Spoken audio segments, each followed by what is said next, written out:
que explicavam a gênese do direito. Então, escola teológica, escola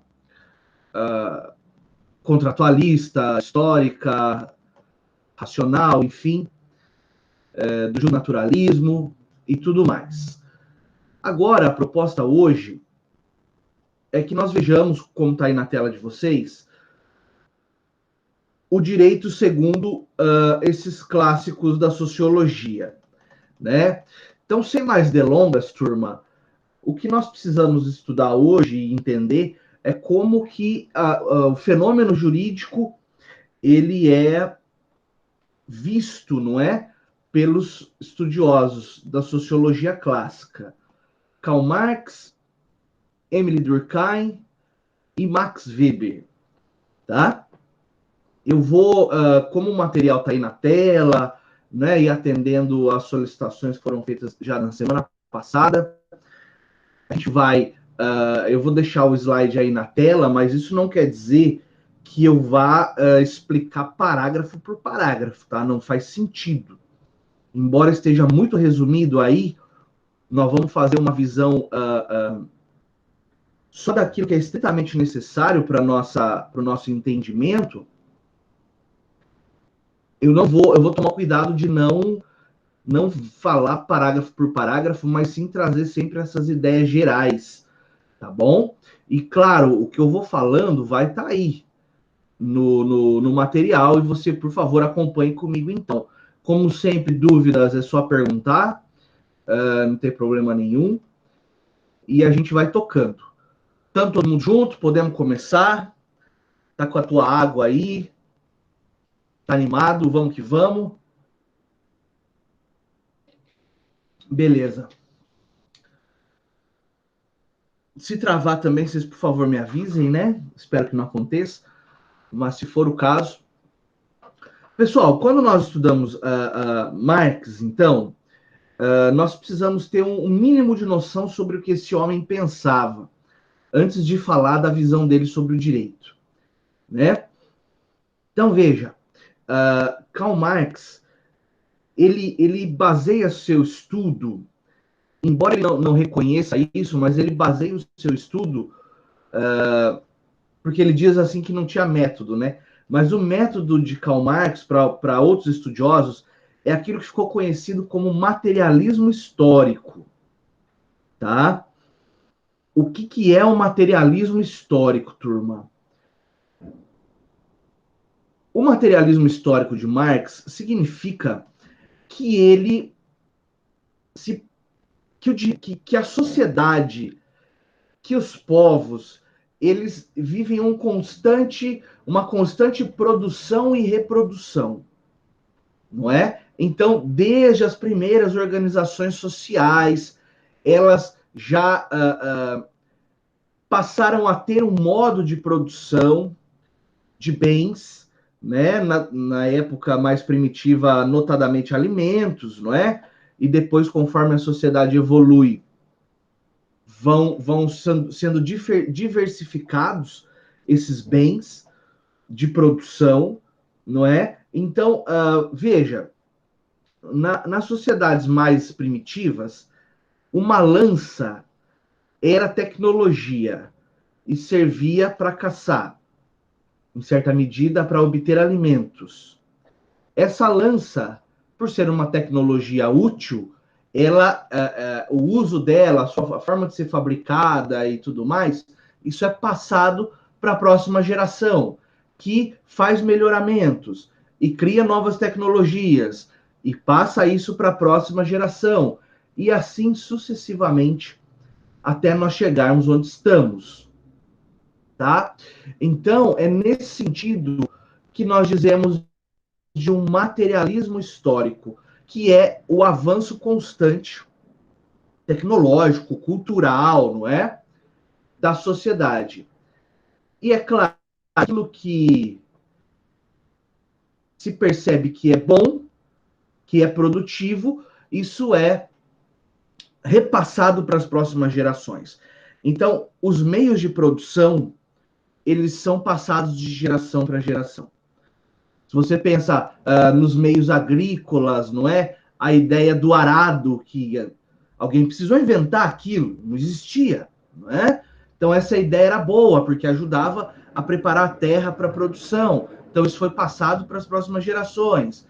Se você der mais um pulinho histórico e pensar no início da máquina a vapor, também alguém precisou criar aquilo, ela não caiu do céu. Essa tecnologia permitiu produzir em massa, então ela foi passada para as próximas gerações e ela foi aperfeiçoada até o que nós temos hoje, que também será passado para as próximas gerações e aperfeiçoado. Então, basicamente, em poucas palavras, isso é materialismo histórico. Tá? Tá. E onde que o direito entra nisso tudo? Onde que Karl Marx vê isso tudo, não é? Só lembrando, turma, que não vai dar tempo de nós ficarmos olhando conceitos como mais-valia, valor, trabalho, né, luta de classes. A gente vai falar de forma tangencial desses temas. Tá? Aqui em meia hora eu vou resumir o que eu levo uma semana para passar em outras oportunidades. Mas fique à vontade para perguntar e a gente vai tocando, sem problema nenhum. A ideia de direito para Marx, ela está, como vocês estão vendo no material aí, a ideia do direito para Marx, ela está atrelada, não é, à ideia de Estado. Significa dizer que, para Karl Marx, o direito pressupõe a presença do Estado. É claro que o Estado exige uma organização mínima, política, econômica, jurídica, não é? Então, para Marx, não há direito fora do Estado. E também não há Estado sem direito.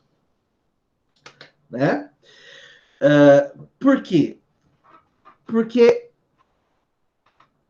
para o direito existir, dentro de uma organização estatal, então ele precisa de um órgão que emane o direito, que crie o direito, e um outro órgão que possa impor, não é? Esse mesmo direito. Claro que em momentos históricos a mesma pessoa criava o direito e impunha o direito, né? Como, por exemplo, um rei absolutista, ele fazia tudo, né? Ele era legislador, administrador, juiz. Mas fato é que essa visão de um direito produzido pelo Estado, com Marx, é muito importante no sentido de que mostra um lado de uma corrente de pensamento que afasta de vez essa ideia de um direito divino. Né? Isso é abandonado completamente com os estudos de Marx. Direito é criação do homem, mas assim, do homem barra Estado, né? E a necessidade de um órgão capaz de impor o cumprimento do direito. Nós temos funções bem separadas, né? Nós temos um órgão, ou um poder, ou uma função que cria o direito, o poder legislativo. Temos um órgão, uma função que impõe o direito, que é o poder judiciário, né? Então, veja, essa ideia de um direito estatal tem que ser aprofundada no seguinte sentido, turma.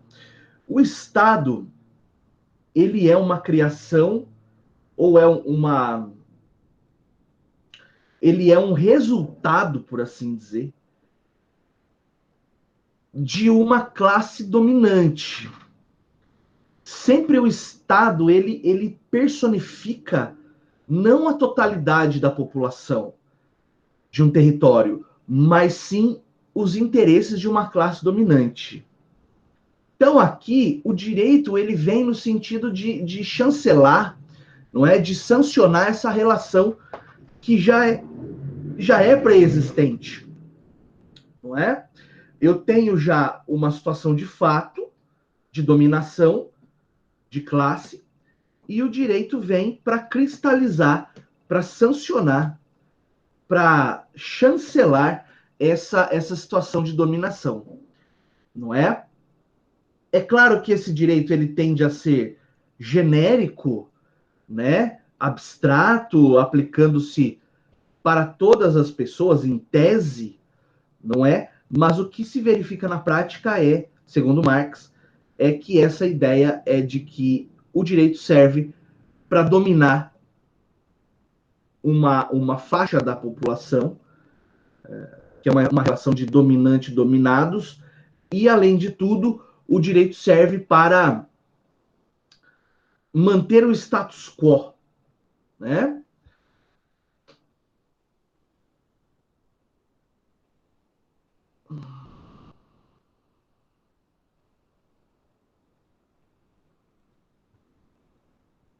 Legal, Edson. Vamos sim, vamos fazendo esses aprofundamentos. Você vai ver que conforme eu leio um parágrafo do material que está aí para vocês, tem todo um arcabouço de ideias, né? Fiozinho da barba aqui na boca. Tem todo um arcabouço de ideias que a gente vai falar assim, para que não haja nenhum vácuo aí, né? Tá bom? E claro, a gente não tem pressa nenhuma, a gente tem todo o tempo do mundo. Nem que a gente precise ficar só em Marx nessa aula, a gente não vai fazer nada correndo, tá bom? Beleza. Então veja, essa ideia de dominação, de uma relação entre dominantes e dominados, ela se revela, e eu acho que aqui, Edson, vai ficar bem bacana, não é a gente entender, ó, fixa o direito acima de tudo. Para que serve o direito, né? Para fixar as relações econômicas que predominam em uma sociedade em certo momento histórico. Eu vou parar aqui primeiro.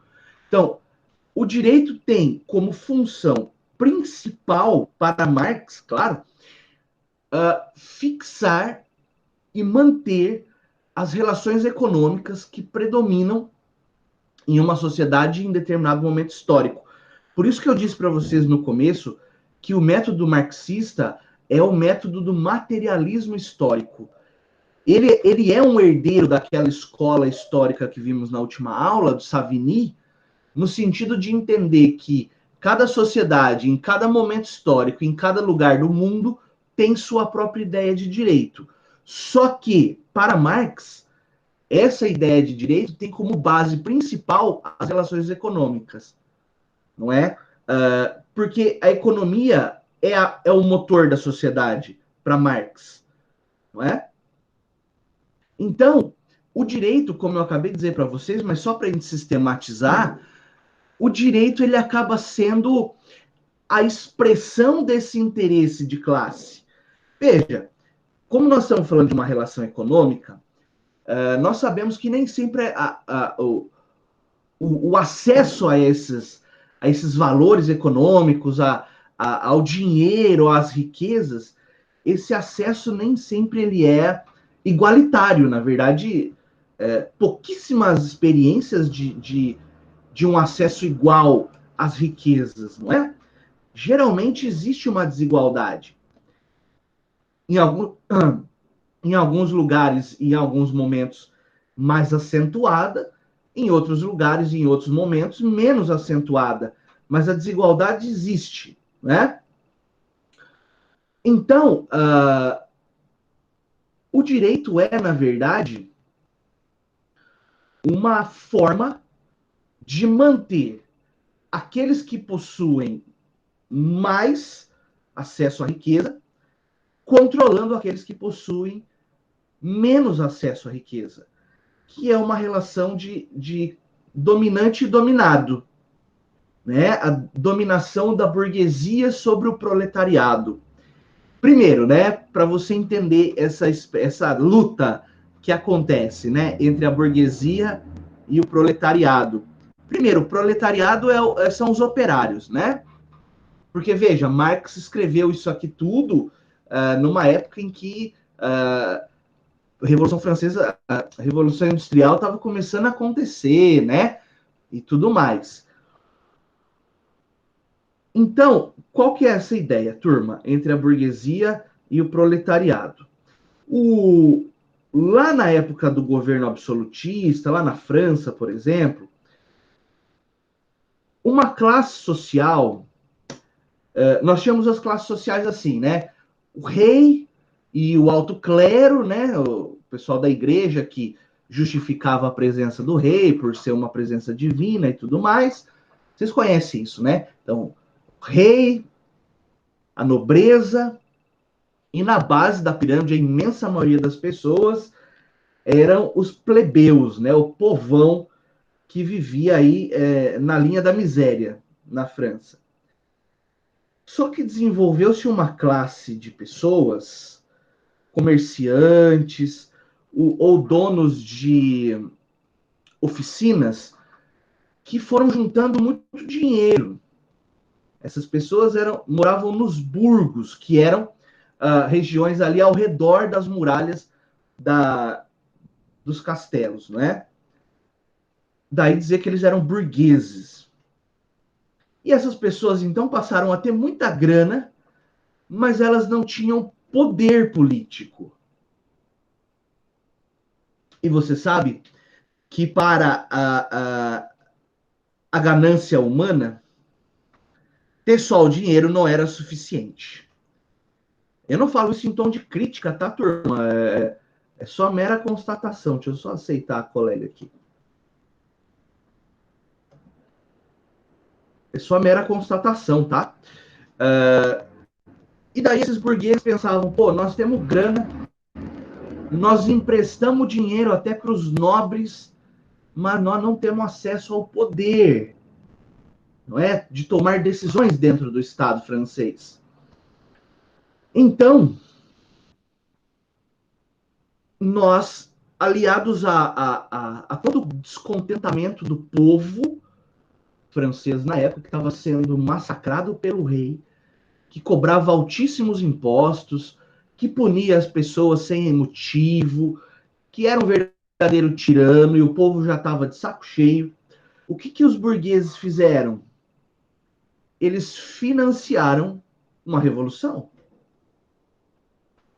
Perfeito, não é? É a manobra perfeita. A gente derruba o governo vigente e nós, como temos mais acesso, isso tudo numa visão marxista, né? Claro. E nós que temos mais acesso, ou todo o acesso aos bens de produção, quer dizer, nós temos as oficinas, nós controlamos o comércio, nós vamos chegar ao poder. E vamos dar umas migalhas ao povo, e eles vão achar que são livres, que são bem tratados, que o Estado é bacana, que a democracia é melhor que a monarquia, enfim, nós vamos promover uma revolução. Eles promoveram só o evento mais importante, talvez, da história da humanidade, que é a Revolução Francesa, em termos políticos, intelectuais. Né? Se você lê alguns pensadores hoje, eles dizem o seguinte: nós ainda não entendemos completamente a Revolução Francesa, que aconteceu em 1789. Olha a magnitude disso, não é? Mas, enfim, para que você entenda essa relação entre burguesia e proletariado. Então, daí a burguesia, detentora das manufaturas, depois passou a ser a detentora das máquinas a vapor, depois passou a ser a detentora de máquinas mais avançadas, elétricas, e daí, putz, espalha para vários campos, né? De acesso a bens de produção. Se você pensar na segunda revolução industrial, você vai ter, por exemplo, nos Estados Unidos, os magnatas do aço, os magnatas do petróleo, o próprio Edison como magnata da eletricidade, Ford e assim por diante. Mas sempre uma relação entre dominantes e dominados. Porque esse grupo seleto que é proprietário dos meios de produção, eles monopolizam esses meios de produção. E para o restante da população, não sobra nada, a não ser vender a própria força de trabalho. E aí ser explorado. Era isso que Marx dizia. né? E ó, turma, pois não, Laertes? Então, a gente pode dizer que, pela visão de Marx, o dominante vai ser sempre aquele que tem o poder econômico na mão. Exatamente. Os outros vão ser os outros que... Os proletariados vão ser sempre os dominados porque não tem dinheiro na mão. Exatamente. E aí, Laertes, claro, né? Vou fazer uma defesa aqui do Marx, eu não tenho procuração dele, mas muita gente às vezes lê Marx com algum preconceito. Pessoal, Karl Marx não é novela das 8, onde o rico é sempre mal. Não é porque o sujeito que é rico ele acorda dizendo assim: hoje eu vou ferrar o proletariado. Não, isso é uma consequência natural, tá? Não é que o rico seja uma pessoa má ou que o dinheiro seja ruim. Não é isso. O que ele quis dizer é que, pô, é instintivo. O cara que está lá numa posição de dominação, ele quer manter isso, não é? Ele quer que a roda ela fique parada com ele em cima e o dominado embaixo. Ele não quer a roda girando, né? Tá? O clero, Camila, o clero perdeu muito do seu poder na época da Revolução Francesa, tá? Porque acabou aquela ideia de um monarca divino que o Papa abençoava. Claro que hoje, né, falando de Igreja Católica, porque aqui influenciava na época, claro que hoje ainda o Vaticano é extremamente rico, né? Muito rico. Mas em termos de influência política, você vê que perdeu muito, né? Perdeu muito. Então, turma, voltando pro. Mas obrigado pela pergunta, muito pertinente. O que acontece? Essa classe dominante, ela aparelha o Estado, usando, por exemplo, da ideologia, da filosofia, do próprio direito, tudo isso para garantir a sua posição de dominação. Portanto, o que eu estou querendo dizer para vocês de forma mais simples agora é que Marx enxergava o direito como mais um instrumento de dominação. Tá? Aí eu coloquei uma observação que eu acho que vai nos esclarecer bem essa relação entre meios de produção e o direito, tá? Tá aí no material. Estão enxergando o material bonitinho, né? Tá belezinha, né? Legal. Tá ali, ó. Observação. Relação entre estrutura e superestrutura da sociedade. O que quer dizer isso? Olha como que é simples. É como se fossem dois elementos, tá? Dois elementos. Toda sociedade, segundo Marx, tem isso. Primeiro elemento seria a estrutura. O que é a estrutura de uma sociedade? E aqui nós podemos usar isso tanto para uma sociedade do Egito Antigo, quanto para a sociedade mais avançada que você puder imaginar daqui 5.000 anos. Isso é meio que universal, essa tese. A estrutura, turma, são os meios de produção. Produção do que, professor? Produção dos bens que interessam para a sociedade. Dos bens de produção, que Marx chamava.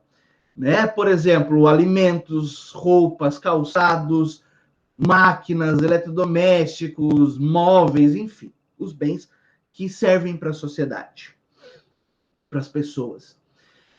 Então, nessa estrutura, em determinado momento histórico, nós tivemos métodos de produção dominantes.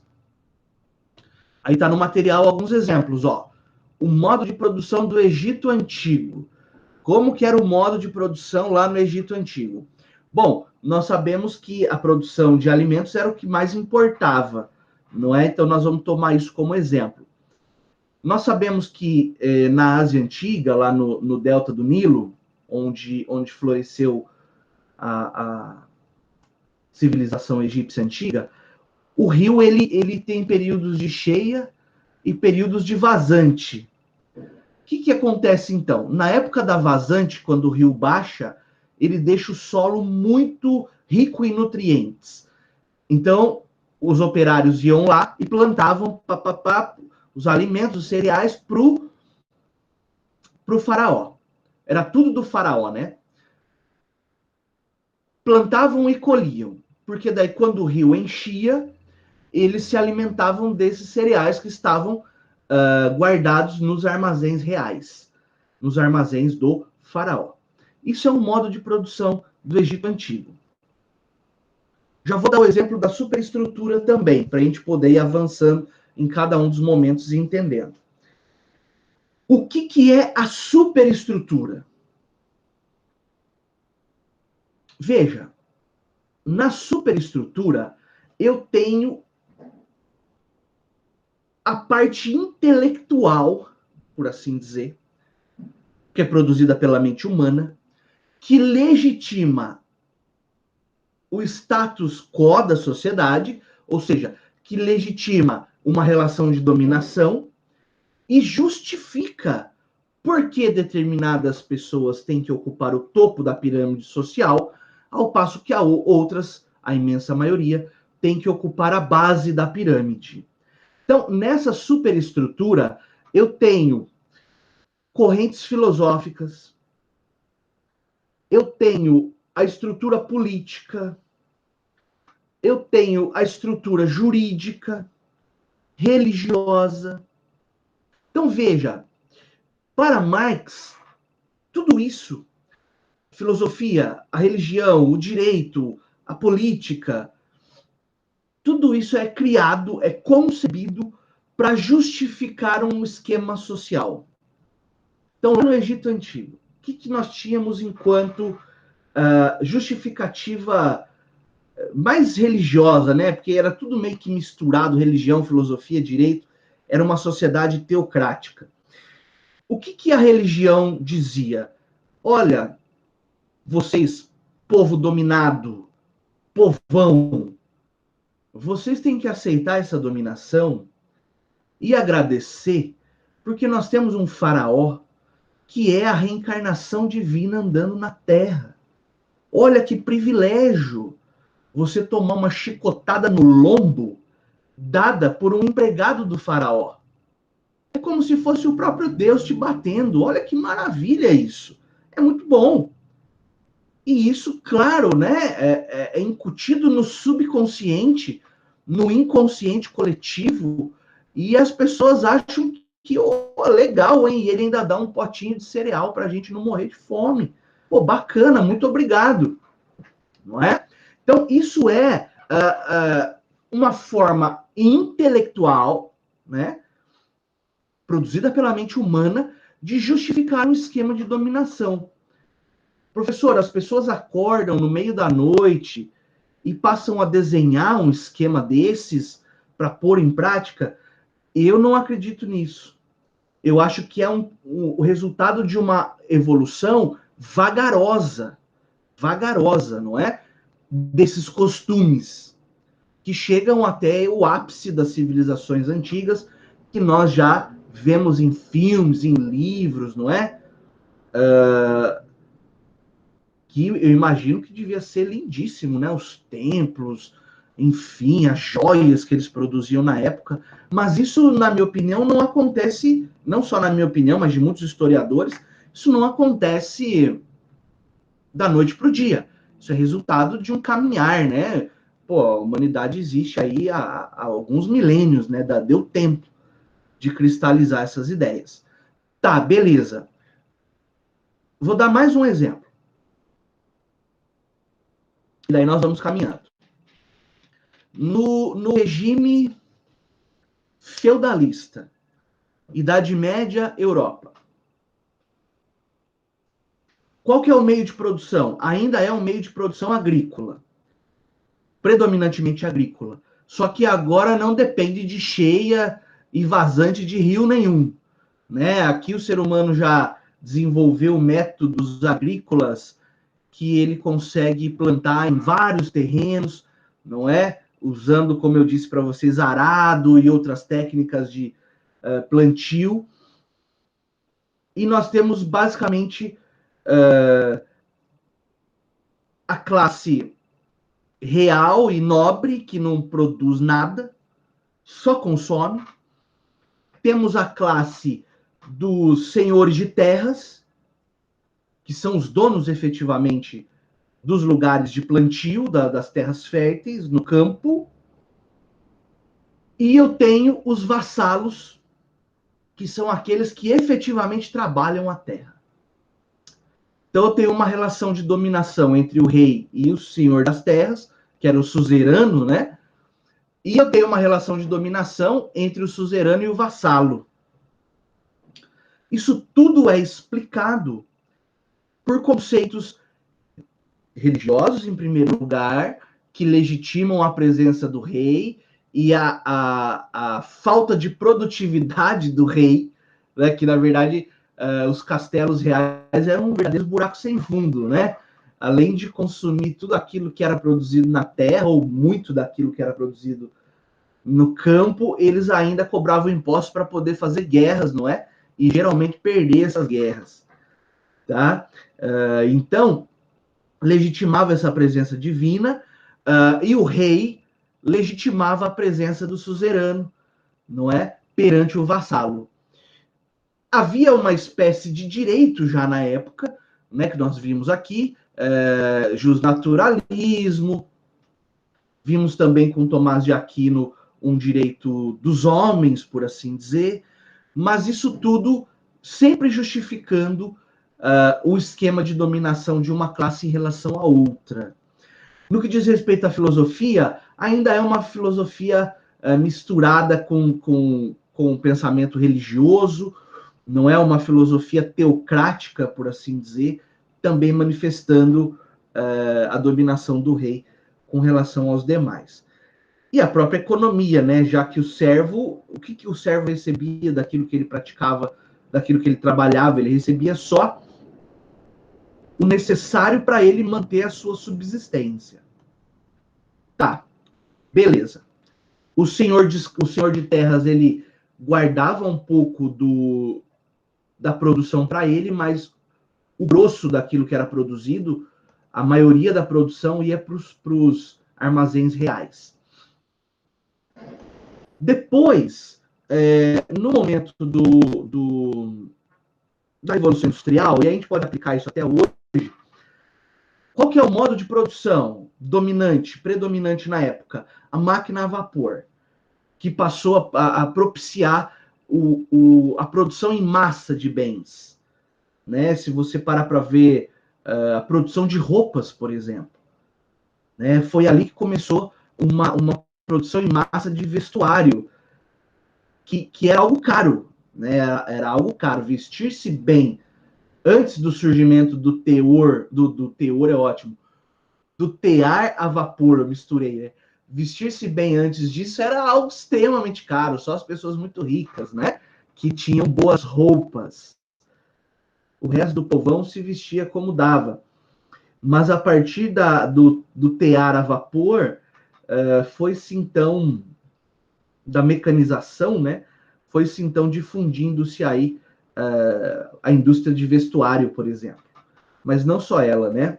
Então, veja, a estrutura da Revolução Industrial é a produção de massa de bens, por intermédio das máquinas. E também a distribuição desses bens, que sempre foi desigual e, segundo Marx, sempre vai ser. E qual que é a superestrutura que se levanta, que se ergue sobre essa estrutura industrial? Ora, é uma estrutura política de democracia representativa, que, segundo Marx, tira o poder político do cidadão, e é verdade, tira o poder político do cidadão e entrega para os representantes, é o regime que nós vivemos hoje. Juridicamente falando, no começo da Revolução Industrial não havia leis trabalhistas, predominava o liberalismo, né, no sistema econômico jurídico, ou seja, o trabalhador não é obrigado a aceitar esse contrato de trabalho. No qual ele tem que trabalhar 18 horas por dia, a troco de um pedaço de pão e uma caneca de leite. Ele não é obrigado a aceitar, ele aceitou porque ele quis, e agora ele quer reclamar direito do quê? Não é? Isso era o pensamento liberal clássico. Religiosamente falando, você vai ver, junto com essa ideia de revolução industrial, o florescimento do espírito do capitalismo, né? Que é com o João Calvino, aquela ideia de que quem acumula riqueza vai para o céu. Quem não teve esse sucesso vai para o inferno. Certo? Então nós temos dominação religiosa, política, jurídica, filosófica, que vai na vertente da filosofia liberal, não é? John Stuart Mill e outros pensadores liberais, de que o indivíduo nasce livre e pode tomar todas as decisões que quiser sem a intervenção do Estado. Quer dizer que não tem a figura do Estado nessa época? Claro que tem. Óbvio que tem. Mas é um Estado que nós chamávamos naquela época, eu e os meus amigos lá na Revolução Industrial, né? A gente chama de Estado vigia noturno. Quer dizer o quê? Que é um Estado que só garante a propriedade e a liberdade. Ele não intervém para dar direito à saúde na época, ou mesmo direitos trabalhistas, direitos sociais em geral, não se falava disso, tá? A ideia de direitos sociais, ela vem só em 1916, 1919 do século passado, tá? Então, durante bom tempo, a Revolução Industrial proporcionou a exploração brutal dos operários. Então, veja que todos esses momentos históricos que eu falei, existe uma luta de classes implícita. Alguns momentos ela é explícita, como nas revoluções onde acontece luta, mas boa parte do tempo ela é uma luta silenciosa entre o dominado e o dominante. Lá no Egito Antigo, o escravo com relação ao faraó. Depois, tanto que a história de Moisés é uma história de revolução, não é? Você buscar na Bíblia, né, um registro bíblico, você vai encontrar lá Moisés como um revolucionário, né, libertando o povo hebreu da escravidão. Depois você vai encontrar, na Idade Média, um conflito implícito entre o vassalo e o senhor das terras, e entre o senhor das terras e o rei. Desculpa. E, paralelamente, a figura do burguês. O burguês que depois tornou-se classe dominante, pós-Revolução Francesa, e passou a oprimir o operário. Então, nós temos esse conflito entre o operário e a burguesia. E hoje, nós temos isso ainda. Hoje nós estamos num passo maior de evolução, mas eu penso que sim. Esse conflito implícito, esse conflito silencioso, ele sempre vai existir. Se você pegar com outros autores marxistas ou de esquerda, né, alguns vão dizer assim, olha, o sonho do oprimido é tornar-se o opressor, né? E é uma constatação meio crua, meio seca, mas que revela, sim, alguma parte do nosso esquema social, né? O Antônio Gramsci, por exemplo, que é um pensador de esquerda que era muito estudado nos anos 80, 90, né? Ele tem essa visão. Então, turma, isso é esse parênteses que eu queria fazer com vocês entre a relação estrutura e superestrutura. Por favor, alguma dúvida?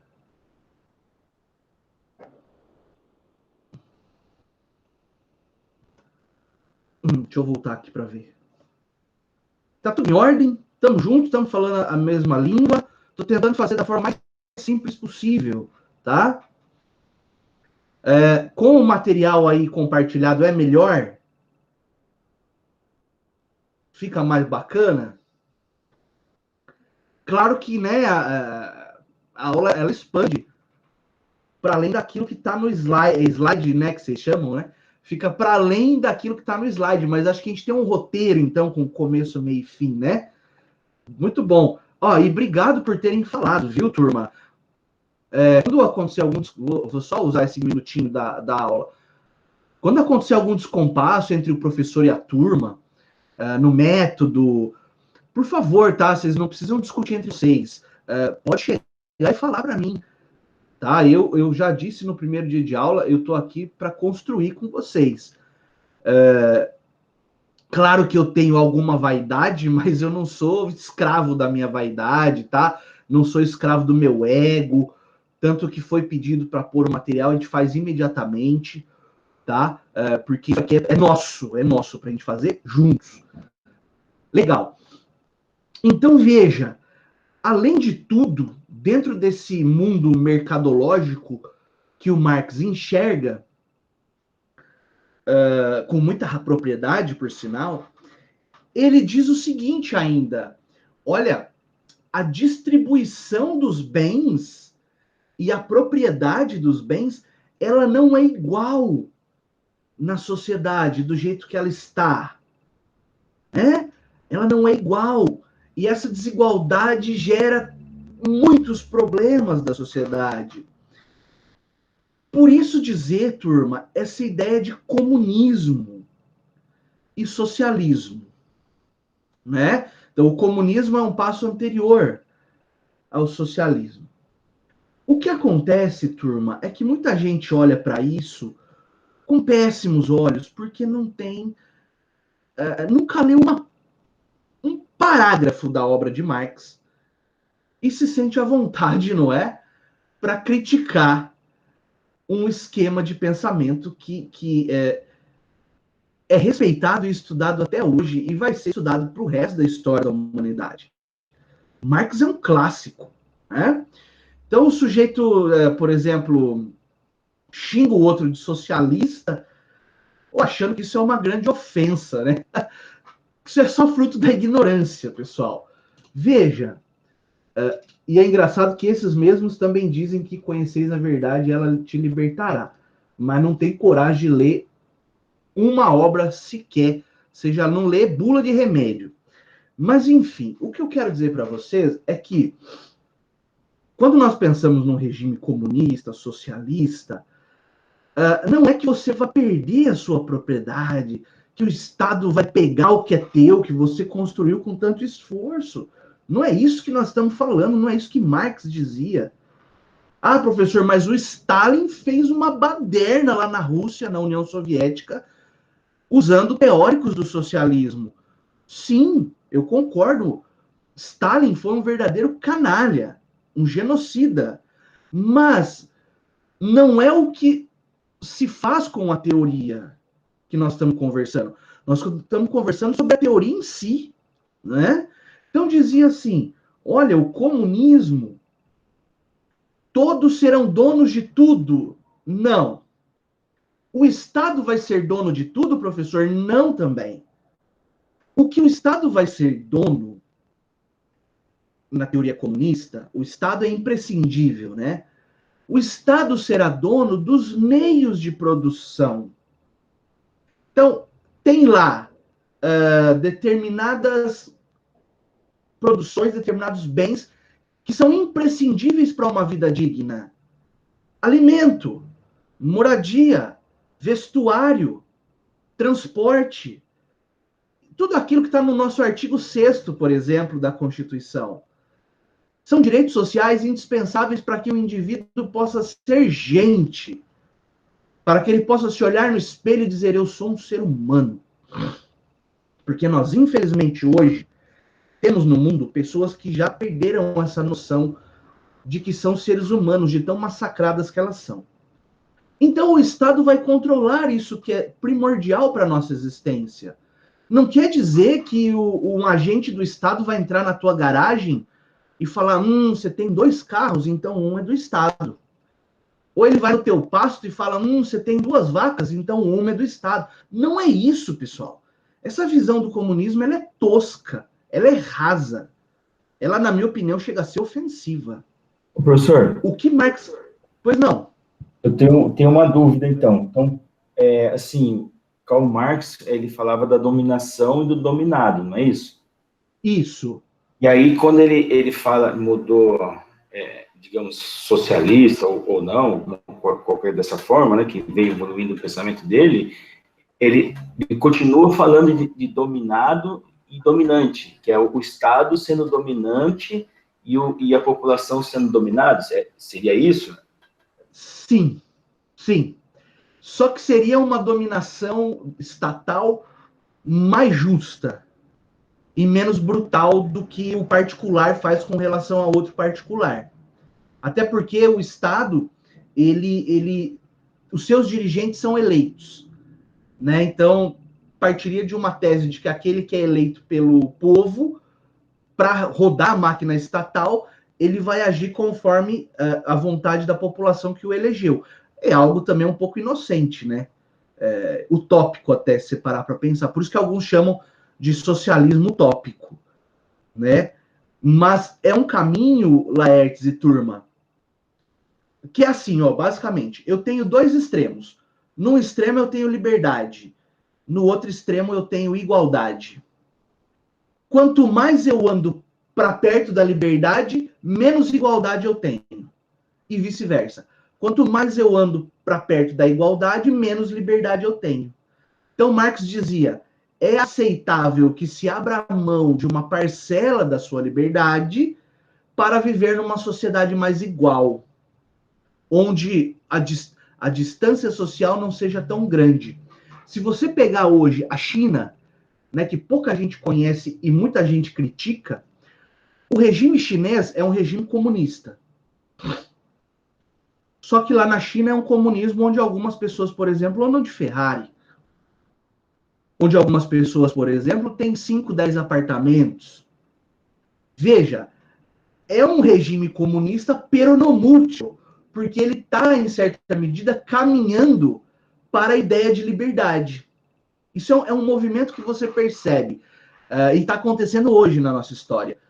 Então, a China sai daquele momento de igualdade pura, da Revolução Cultural, Mao Tse-tung e tudo mais, e vem caminhando paulatinamente, vagarosamente, para mais liberdade. Tanto que alguns especialistas dizem que vai ser inevitável que o governo chinês, o Partido Comunista na China, abra o país para o capitalismo. Só para você ter uma ideia, hoje os chineses compram títulos do governo americano. O governo chinês é o maior investidor, talvez, na economia americana. Tal qual no passado já foram os árabes, os povos do Oriente Médio, né? Só para você ter uma ideia, assim, os sheiks e sultões do Oriente Médio, há 20 anos atrás, eles tinham investido nos Estados Unidos $1 trilhão.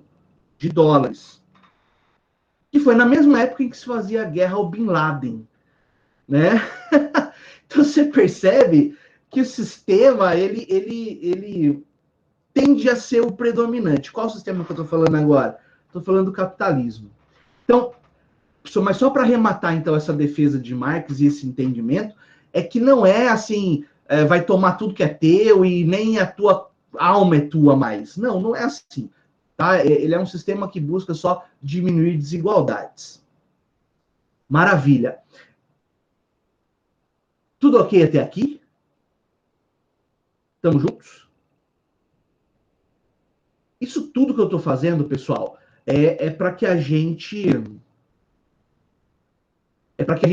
entenda como Marx pensava o mundo e a economia, para a gente entender como ele pensava o direito.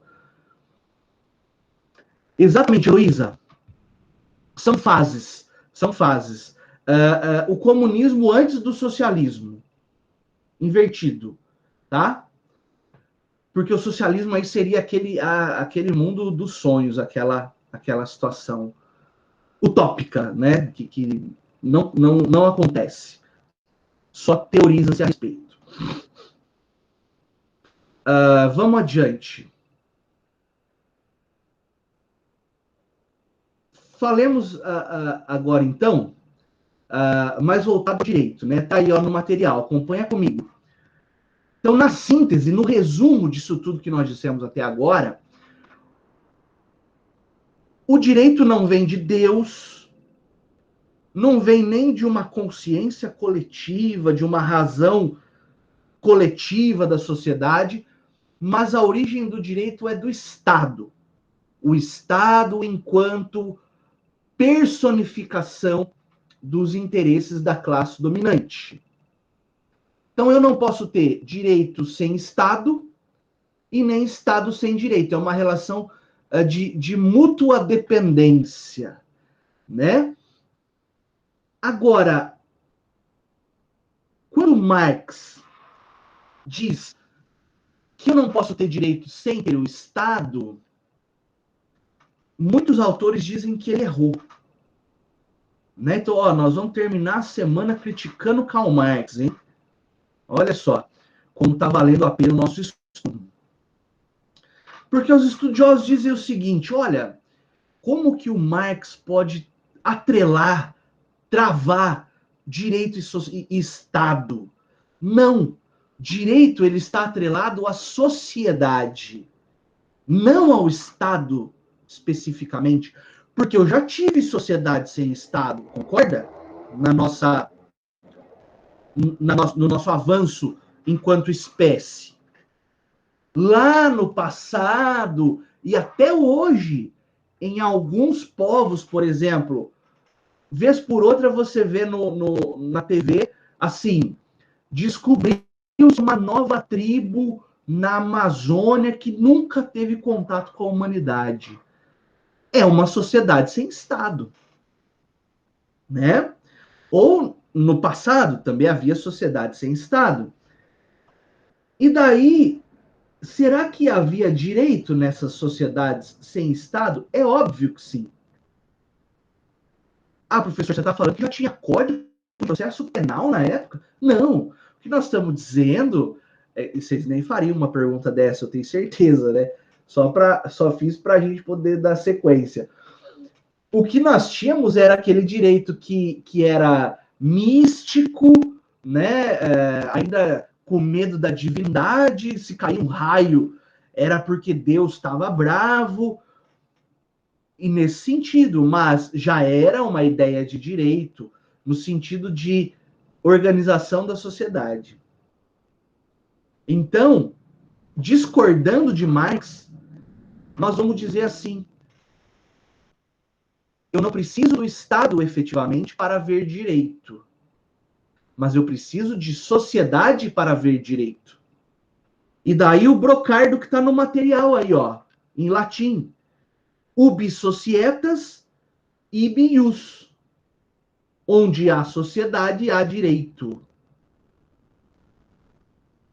Pouco importa o Estado. Pouco importa o Estado. Tá?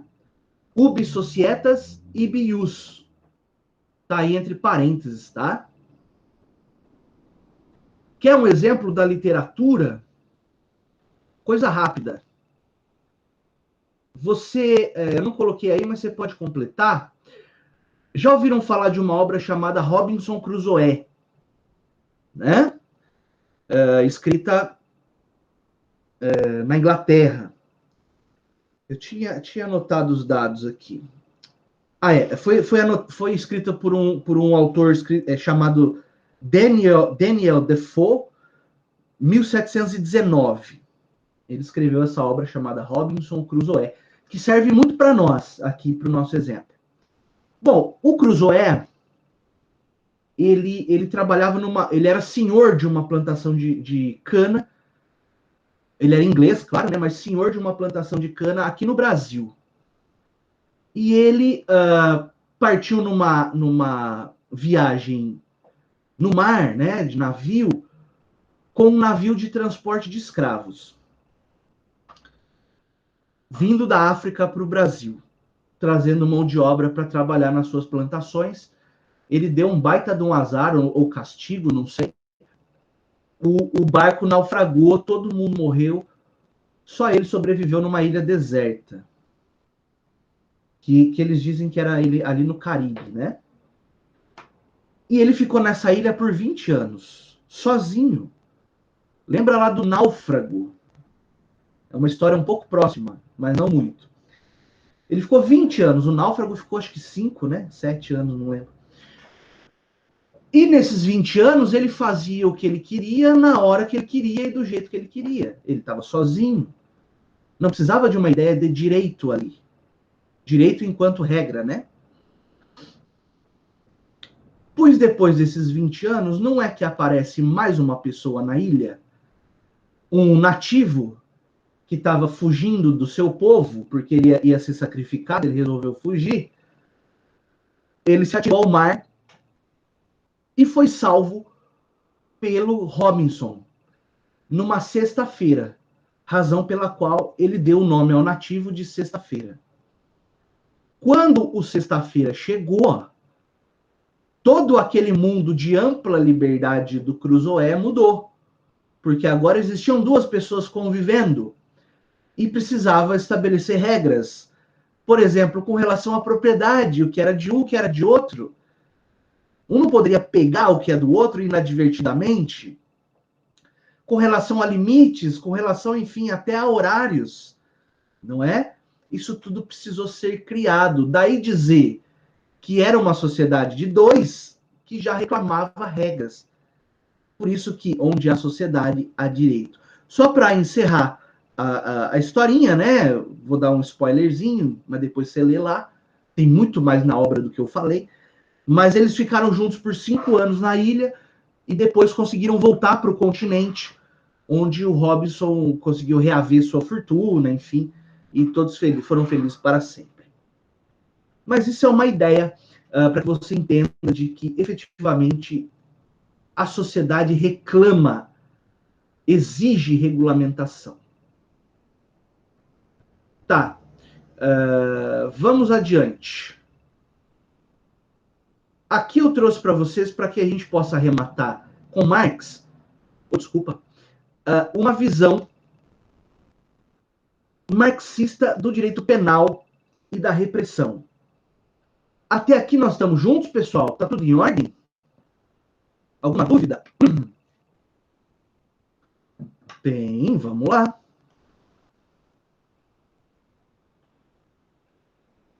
Na crítica?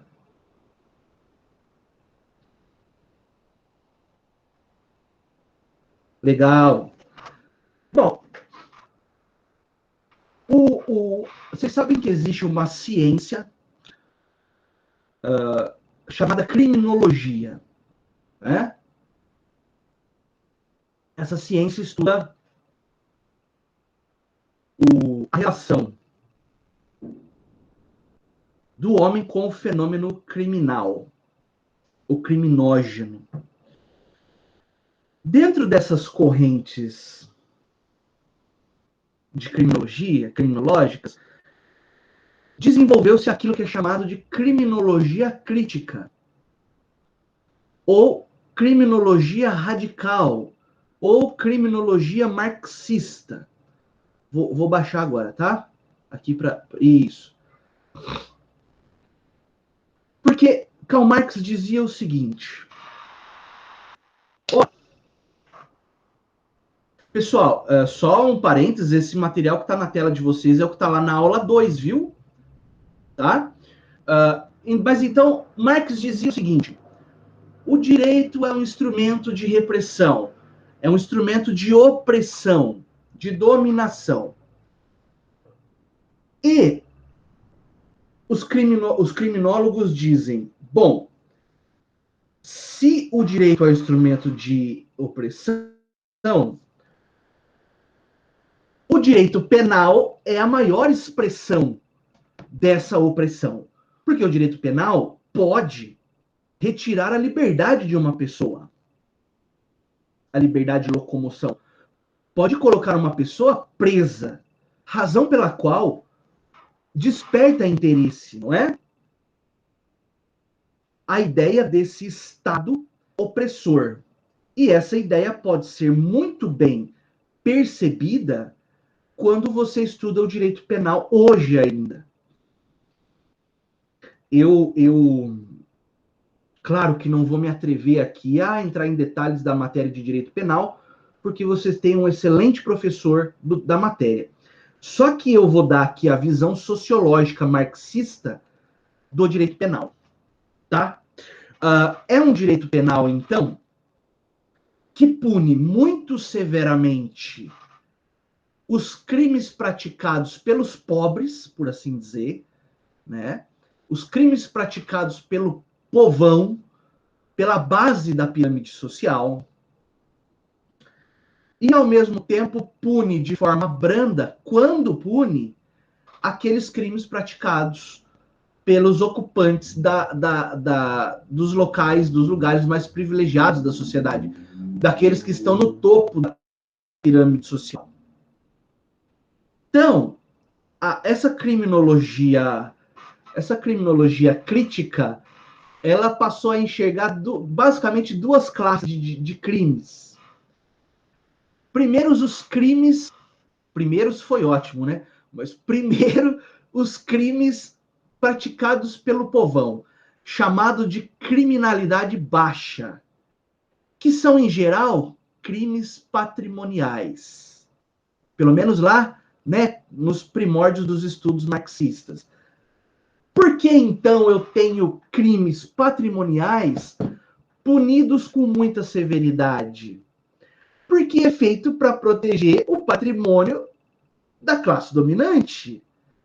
Porque a classe dominada, em geral, não tem patrimônio para ser defendido, não é? Ela pode, no máximo, atacar o patrimônio alheio.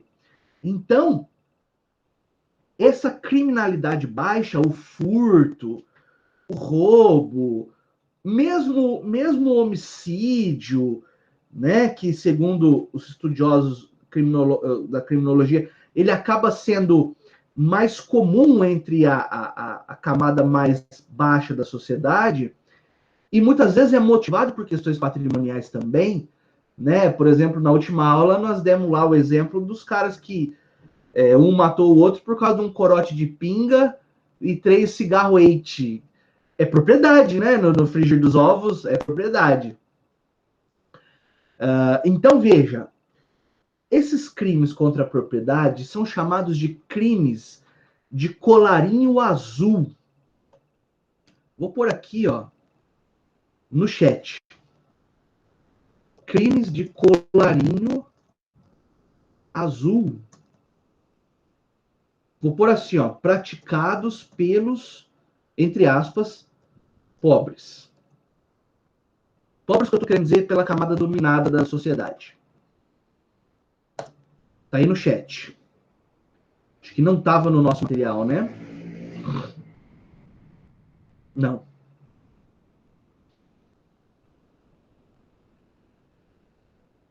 E por outro lado, turma, eu tenho aqueles crimes chamados de crimes de colarinho branco. Vou pôr aí no chat também.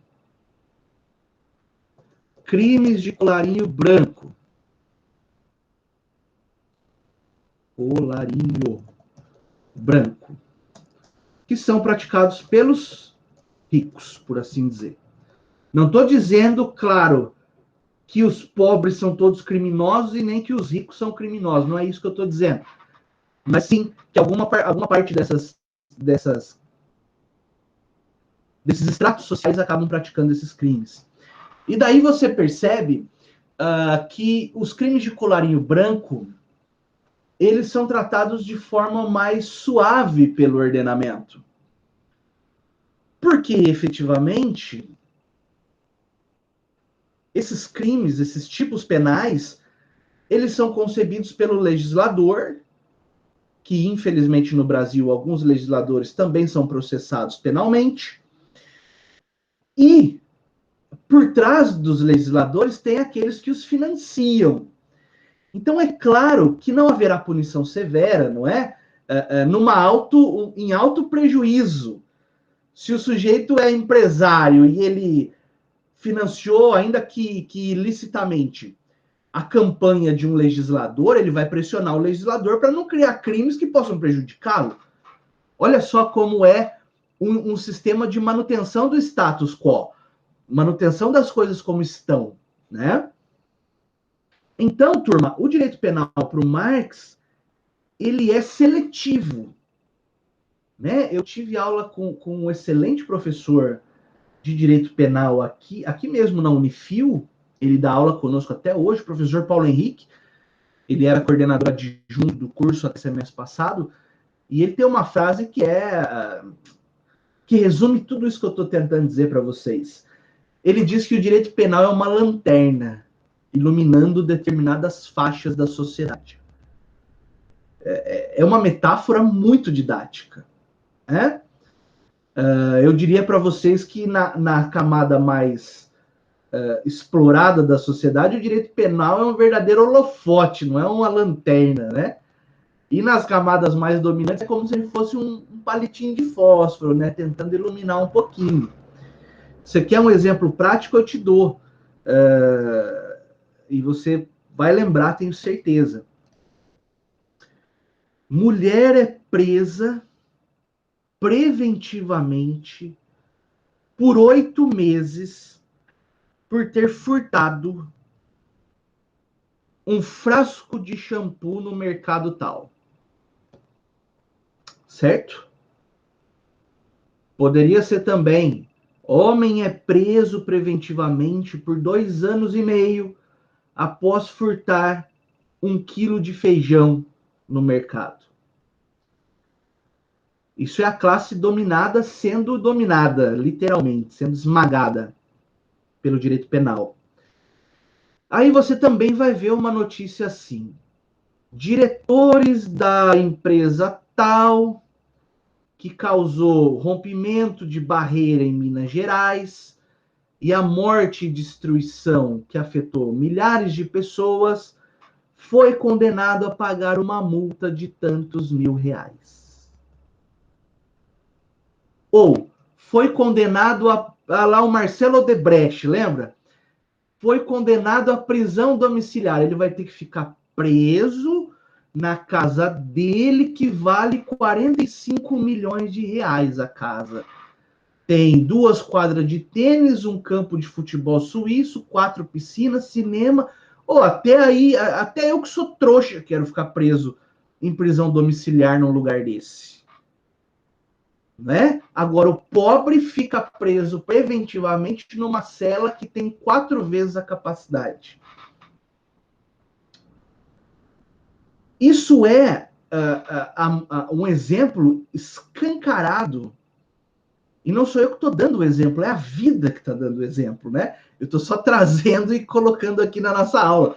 Mas isso é uma amostra escancarada de como o direito penal é seletivo. Ah, professor, isso é só no Brasil? Não, não. Em vários locais do mundo, para não dizer em todos, existe essa seletividade.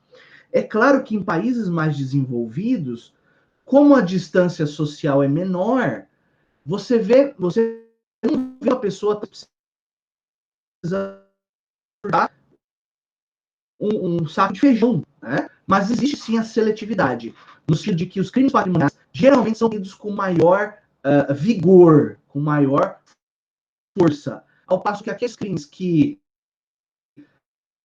são ditos de colar branco, por exemplo, desvio de dinheiro público, por ele ser mais difuso, ele acaba recebendo uma punição menor, mais branda, e é claro que na hora de aplicar essa punição, nós também, infelizmente, vemos uma situação de classes, né, onde a classe dominante se protege entre si e desce o porrete na classe dominada, justamente para dar o exemplo, né? Então, turma, nós vemos aí no material essa afirmação, né?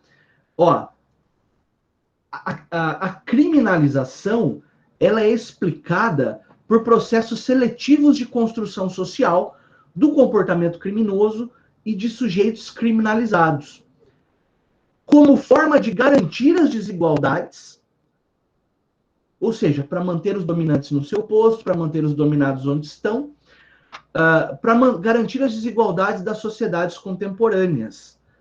Então, turma, qual que é a principal visão, né, dessa criminologia crítica ou dialética, né? É diminuir a desigualdade social, suprimindo então ou diminuindo a desigualdade social.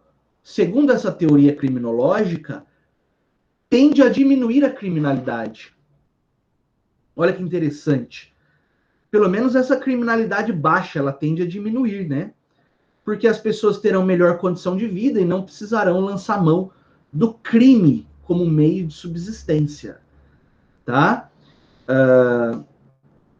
Então, nós não estamos dizendo aqui, para quem talvez tenha um pensamento um pouco mais severo com relação à criminalidade, que é importante, né? Mas nós não estamos dizendo aqui que o criminoso é uma vítima da sociedade.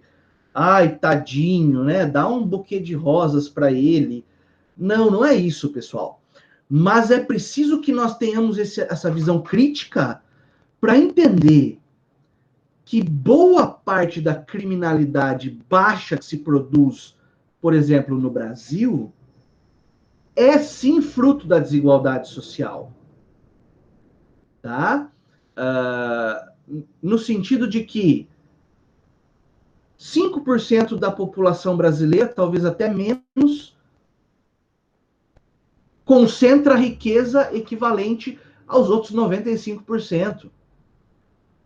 Tá? Poxa vida, professor, mas mérito deles. Essa conversa sobre meritocracia, ela me aborrece um pouco. Tá? Porque geralmente o sujeito que defende a meritocracia, primeiro, ele não conquistou nada na vida por si só, não é? E a partir daí ele tem uma visão tanto quanto deturpada, não é? Das dificuldades que a vida pode oferecer. Tá? Especialmente num país desigual como o nosso. Mas o que eu quero dizer é assim, com uma melhor distribuição de riqueza, também não falando, não é tomar força, não é nada disso, não é usurpar o que é do outro, mas uma intervenção maior do Estado, uma divisão melhor da riqueza, isso pode sim, e já foi provado na nossa própria história, né, do país, que pode sim diminuir ainda que um pouco as desigualdades sociais, né?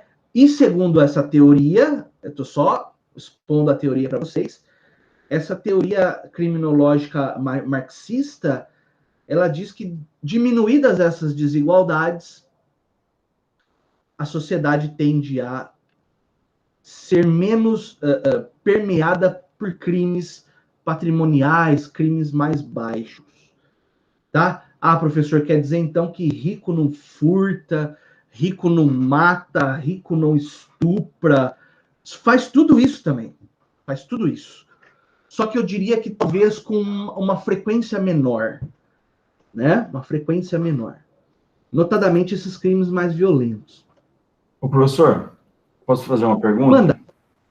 Assim, hoje aqui no Brasil, né, se trouxer a realidade brasileira, principalmente no âmbito da divisão da riqueza, o governo hoje já cobra um dos maiores impostos do mundo, né? A nossa carga tributária é a mais difícil e mais cara do mundo.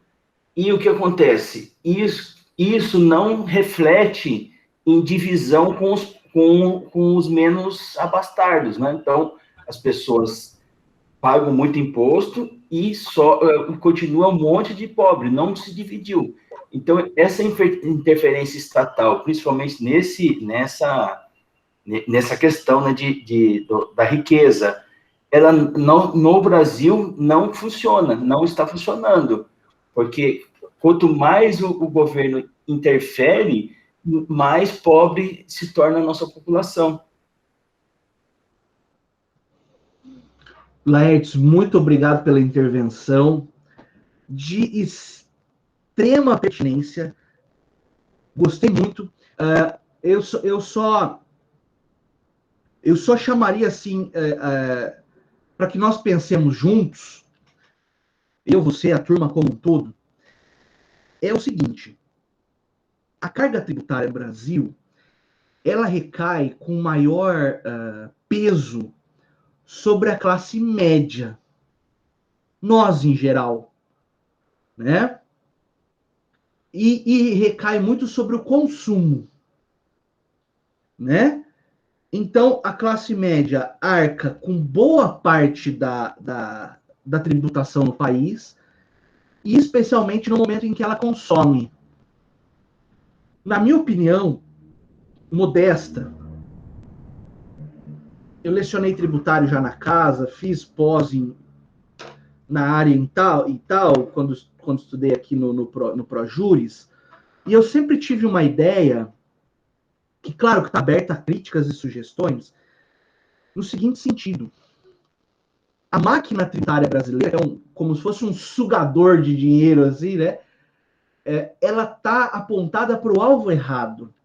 Porque, veja, ela freia, prejudica o consumo, que é um dos motores da economia, e, ao mesmo tempo, ela arrebenta com a classe média, que é a que carrega o país.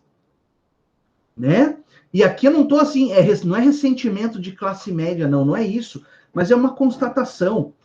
Porque, claro que aqueles que estão na base da pirâmide, na linha da miséria, não tem o que tributar dessas pessoas. Elas precisam de socorro, elas precisam de auxílio. E aqueles que estão no topo, ganhando com lucros e dividendos, não é? Ganhando com aplicações, com uma série de negócios, como, por exemplo, transferência de herança. Quer dizer, uma série de negócios que não são alcançados pela tributação. E ali, Laertes e turma, eu fico assim imaginando que nós estamos aqui roendo um osso duro, e do lado aqui tem um filé com aquela capinha de gordura deliciosa que você pode usar, e você não vai deixar essas pessoas talvez nem 1% menos ricas. Só que esse 1% que você vai tirar desse grupo pode salvar a vida de milhões de brasileiros. Então, eu concordo contigo no sentido de que, efetivamente, nós estamos aí fazendo mau uso do tributo que é arrecadado. E eu adicionaria a tua observação, se você me permitir, que nós também estamos tributando errado. Então, nós estamos tributando errado e gastando errado o dinheiro do tributo. Né? Porque do jeito que está sendo feito, efetivamente, você arrebenta uma classe que é o motor da sociedade e não distribui isso de forma adequada. A Natália fez uma observação. Tem quem defenda a privatização, de órgãos públicos com o papo de vamos pagar menos impostos. Olha, eu tenho uma visão bem reservada com relação à privatização, porque eu acho que esse não é o caminho. Tá? Se você parar para pensar, o funcionário público no Brasil, ou melhor dizendo, o servidor público no Brasil, também representa uma parcela muito numerosa de pessoas que paga impostos, é descontado na fonte e que consome com muita regularidade. Então, quando você vem e arrebenta os órgãos públicos, isso é um papo assim, vocês vão me desculpar, eu não sei quem é fã, mas na minha opinião, o Paulo Guedes é um alienado. O Paulo Guedes e outros que defendem a privatização, eles estão, talvez, parados no tempo, né, nos estudos. O que nós precisamos é dar mais eficiência para o serviço público. E, inclusive, contratando mais. Porque você tem que tirar da tua cabeça aquela ideia de que funcionário público é o cara que fica o dia inteiro sentado, olhando para cima, que não faz absolutamente nada. Isso não existe, turma. Isso é uma parcela muito pequena. A imensa maioria dos servidores públicos se dedica, gosta do que faz, gosta de ajudar o outro, trabalha de coração. tá? Eu vou tirar por mim, eu sou servidor público comissionado no Ministério Público e eu faço com todo o carinho do mundo. Porque nós estamos dando pessoas que pagam os nosso salário literalmente. Não é? Então, não faz sentido baseado com esse índice de pobreza. Porque daí você vai tirar o funcionário público do funcionalismo público e joga ele na iniciativa privada, que é um moedor de carne. Não é? Então, eu assim, alguns setores precisavam ser privatizados, como foi feito na época do Fernando Henrique. O setor de telefonia no Brasil era atrasadíssimo, precisava modernizar. O setor de vias públicas precisa modernizar com as concessões. Enfim, existem vários métodos administrativos de o Estado garantir a eficiência do serviço público sem efetivamente ter que vender para a iniciativa privada. As parcerias público-privadas são grandes exemplos de como é possível você melhorar o funcionalismo público sem ter que abrir mão dele efetivamente. Né? Eu confesso, e aqui nós já desviamos do assunto da aula, mas acho que tá bacana, eu confesso para você que quando fala assim, vai privatizar a Eletrobras, meu coração fica apertado. Nós vamos privatizar a Petrobras. Chega a me dar dor de estômago. Não é porque a Petrobras, por exemplo, foi mal administrada no governo do PT, por exemplo, que nós temos que jogar no lixo. Peraí. Olha a Embraer, turma. A Embraer tá fabricando aquele cargueiro médio que os estrangeiros viram o nosso avião, os caras ficaram babando. Tá? Aí ela foi vendida para a Boeing. Por quê? Para quê? Quer dizer que agora a Boeing administrando a Embraer vai ser melhor do que ela já foi até hoje? Olha os jatos que a Embraer produz. Né? Para quem gosta aí de aviação militar, esse Super Tucano, ele foi uma maravilha militar. Tá? Ele já venceu concursos no qual ele disputou com caças de última geração norte-americanos. E por conta da manobrabilidade dele, ele foi muito bem avaliado. E é produto nosso, quer dizer, então, o brasileiro é burro e não sabe fazer nada. Tem que vender para o estrangeiro, porque o alemão é bom, o canadense é bom, o americano é bom. Vocês vão me desculpar até esse rompante nacionalista, mas aqui é um assunto que eu fico suando aqui até, porque eu não vejo sentido em se desfazer do patrimônio nacional. Tá? Privatizar o SUS aí, por exemplo, o governo Barack Obama queria fazer um SUS nos Estados Unidos. Aí nós temos o melhor sistema público de saúde do mundo e nós queremos vender. Veja, isso na verdade, Natália e turma, traz interesses bilionários por trás. Né? Sempre, e aqui trazendo Marx de volta para a conversa, sempre vai haver esse interesse econômico como motor, como motivo dessas decisões do Estado. Né? Então você imagina o quanto alguns grupos podem ganhar com essa privatização do SUS. E vai ficar melhor? Não sei. Eles vão atender de graça o povo? E se eles continuarem atendendo de graça o povo com o padrão de clínica privada norte-americana ou alemã, eu sou o primeiro a assinar pela privatização. Mas eu duvido que isso vai acontecer. Né?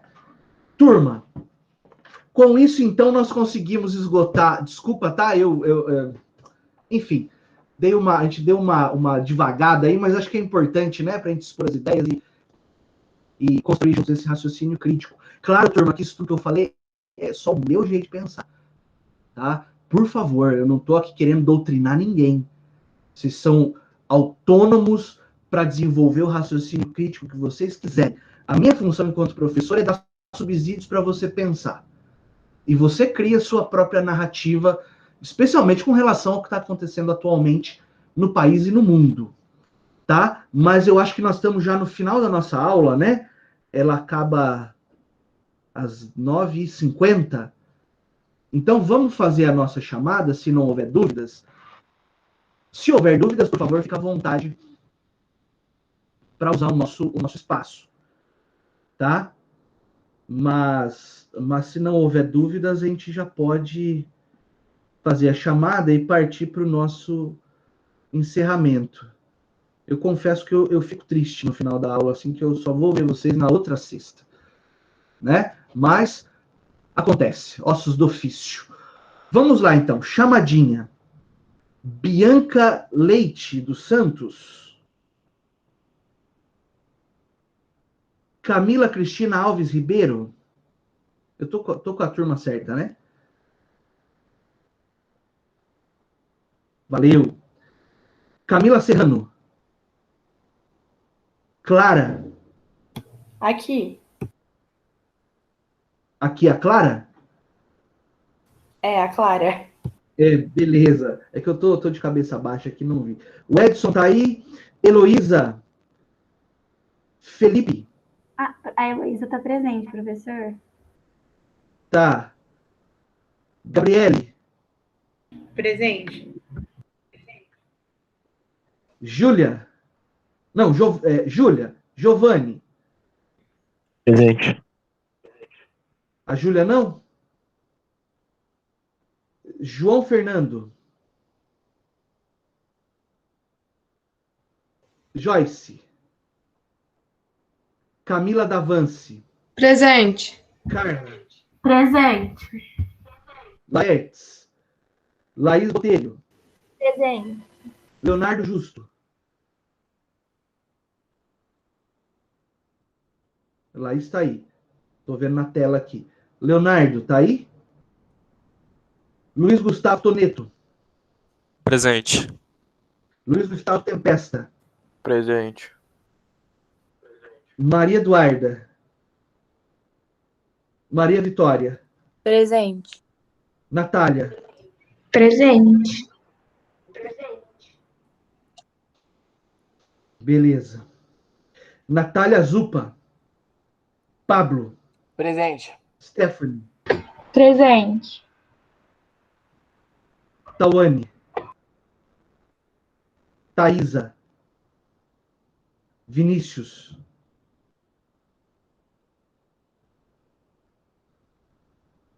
Não?